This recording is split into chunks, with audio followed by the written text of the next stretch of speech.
We can do a short break where my monkey over there, Banana Funky Jammers, gets to talk. I think you guys can see him pretty well.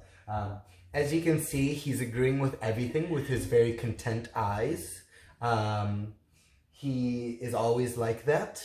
Yeah, I think that's because he's a Rasta monkey.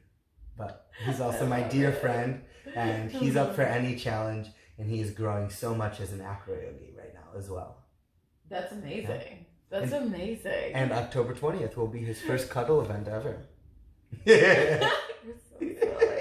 I love that you brought up growth though, because I was gonna let you choose between two questions to end us off, okay. And that is, what's the biggest thing that you feel like you've learned through Acro? And the other option is something that you've helped someone else to realize through Acro. Let's do both. Okay. And the same question goes to you for cuddling. Right. I guess so. Would you like to go first, or would you like me to go first?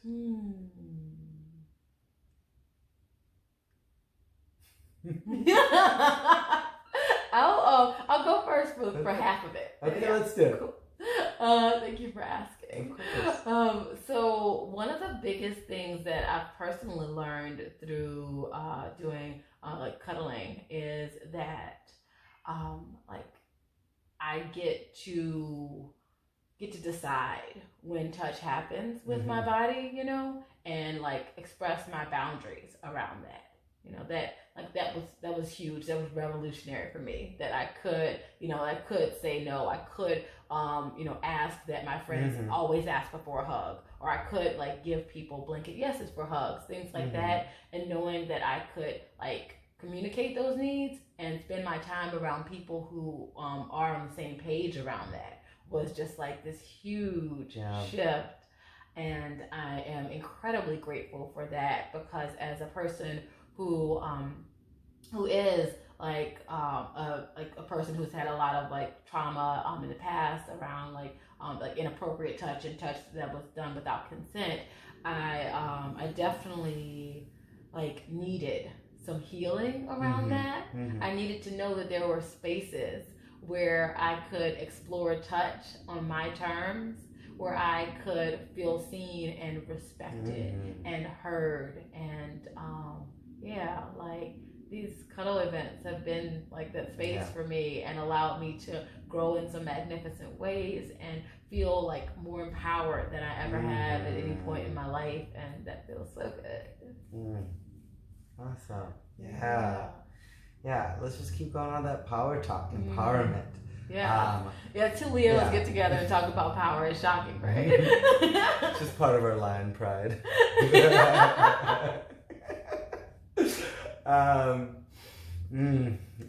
Definitely AcroYoga, very empowering. Inner confidence it's given me, the confidence my community has given me has been wonderful. I've learned about myself, my potentials. When I was younger, I did a lot of martial arts, but something I was always drawn to was the circus. Oh my God, being able to watch these people, how you have to train as a child. Well, yeah, that helps. It makes you super badass. But, seeing this whole community of people who've been doing it for a year, 2, even just 5, and they're in their 30s, 40s. I have a good friend. He's up in his senior citizen, maybe close to it. I apologize if I'm getting a little too up there.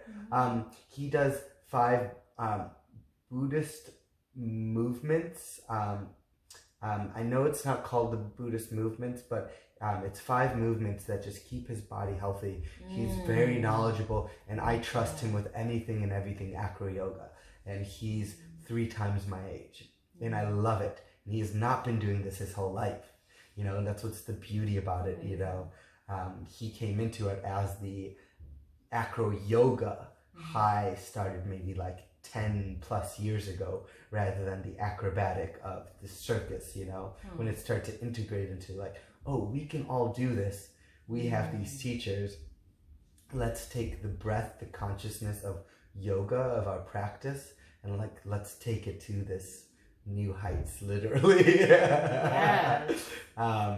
But it's very empowering. Just being able to like some days just be on my hands and be like, wow, I am comfortable here. Or being able to be on somebody else's hands and feet and just be like, wow, like I'm here flying. It's, the confidence, the trust that I've got gained from it for myself and others. It's probably the number one thing. I love it. And then, Speaking what was of it? others. Speaking of others. Something that you helped someone else to realize or to uncover.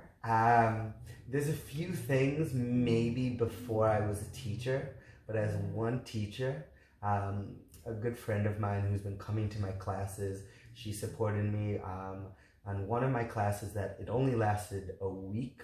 At one studio, she was the only one who came there, and it was great because she had just come off injury, and we were able to take what she had learned, even though her body was off of injury, and this was her first time back. We did something she had never done before, but she had the mental confidence of past experience. And maybe to this day, right now, she's been doing it for less than a year. She's currently in this immersion I'm taking this weekend. One of the teachers flew her in what we call a hand-to-hand, a handstand on somebody's hands. Whoa. It was, the base was on the ground. They weren't standing.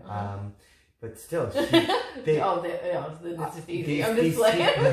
These teachers are so inspiring because they're like, who's never done this? Whoa. 2 people raised their hands. She was one of them, like, come up here. They just got her right into it, you know? But to see the reaction, to see the growth, to see like someone who is so analytical and is very hesitant at times, but to see that inner power grow and to see like them trust themselves, to see them feel that inner strength, like just for her to like recognize me as a teacher, not just a friend, to recognize me, like to, you know, to have her appreciation has literally just like sunk to my deepest, the deepest part of my heart, just to be like what I'm doing is worth it. And like, you know, if it's one person every 5 years, you know, it's still what I'm happy and what I love. And just, this is it's probably one of the most powerful things I've ever felt. So